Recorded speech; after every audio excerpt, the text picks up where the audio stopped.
My name is Jim Estes, and today I'm going to talk about a drill that I think is extremely important for the swing plane. So what I want you to do is, and this, by the way, is going to give you an instant understanding of exactly the feeling you want to have in the golf swing. Take a club. You can put a rod, alignment rod, in the grip, or I'm sorry, in the butt end of the golf club. Take the golf club, turn it like you're going to hold it, and then what I want you to do is take that club, put it right against your left hip, so you're holding both clubs here. Now you've got an alignment rod on the ground and a golf ball, and what I want you to do, getting into your good posture position, your weight over the arches, feel balanced. The insides of the heels are going to be about the width of your hips. Take a swing back, slow motion, and trace with that alignment rod the target line all the way up. The shaft should be parallel to your target line at the top, and then slowly coming down, trace the line. And do this in slow motion. Right into the impact position. So this is a great feedback tool, visual feedback tool for learning the proper swing plane. Go right to your impact position. I encourage you to do this drill in slow motion. And if you have 5 minutes a day, if you do this drill every day, I guarantee you're going to improve your golf swing. So again, I think you'll find this to be extremely helpful. JimEstesGolf.com if you have any questions. I would love to see the club more like that.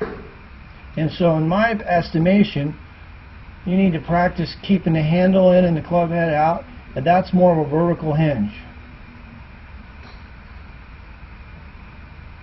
Alright, so let's look at your swing for a second here.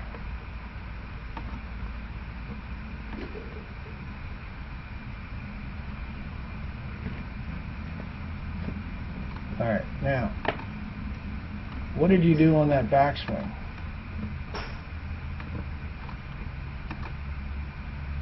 Here's the shaft plane. Do your hands stay on the shaft plane? No, they come out.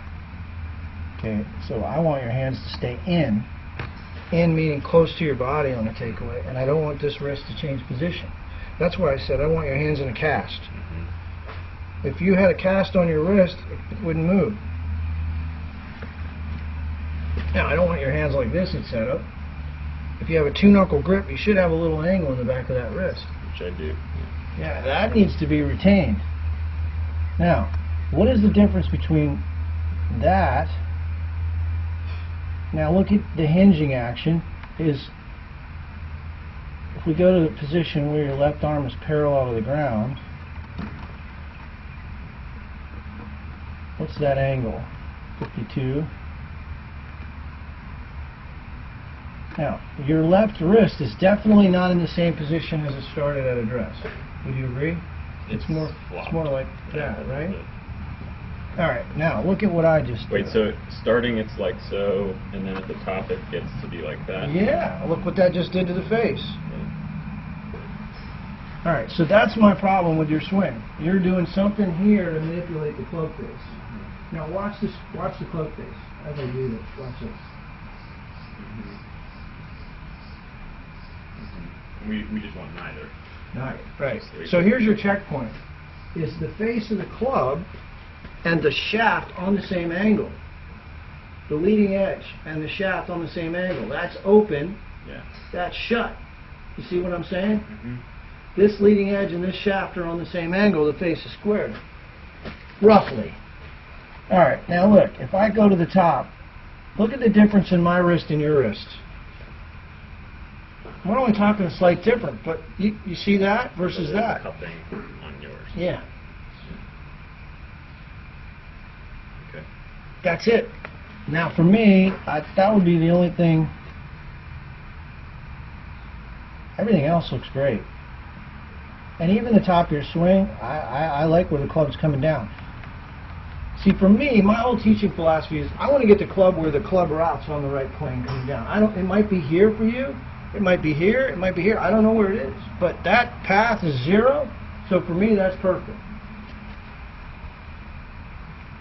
If I can, I'm not saying we have to zero out your path. I mean, Zach Johnson's 5 degrees into out, and he hits a perfect draw every time because the face is 1 degree close to the path every single time. He has club face control. He also has a shut club face. Mike Bender, he has a strong grip. Never messed with it. But thank God you don't look like this. Because if I was Butch Harmon and he was my instructor, and this guy couldn't care less about his swing because he's just a pure athlete. 6'4", can jump 38 inches in the air, so it doesn't matter to him. But I just could not play golf as an instructor. I couldn't give that guy an honest look and say, that looks good to me every time I saw him. How does he recover from that? Pure athletic ability. It's tremendous speed in his hips. So the hips open it back up? Well, look at his hips. Have you ever seen anybody with an 85-degree hip rotation at impact? I mean, who's that open at impact? Nobody. Anyway. Brooks Koepka, here's another long hair. Does this look good to me? No. Would I want that position for him at the top? No. But tremendous hip speed, Dustin Johnson type hip speed. So what are the matching principles for a closed face? You better have fast hips, and you do, by the way, have fast hips. You're a good athlete, but for me, this guy's got the best action. It's textbook. Club face position, textbook position, period. And he doesn't play many bad rounds of golf. He's a terrible putter. I said that on the internet. This guy has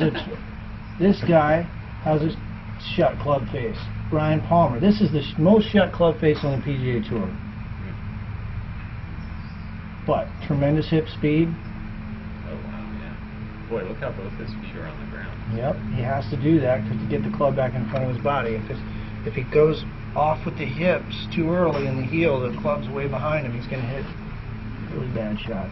But I'm just saying, these guys are playing great golf, and they're playing with a shut club face. Mm-hmm. But they have 40 hours a week to practice golf. Right.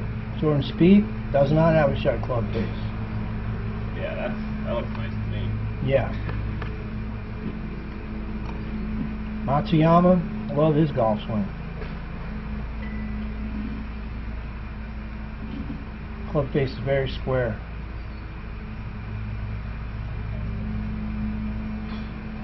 All right.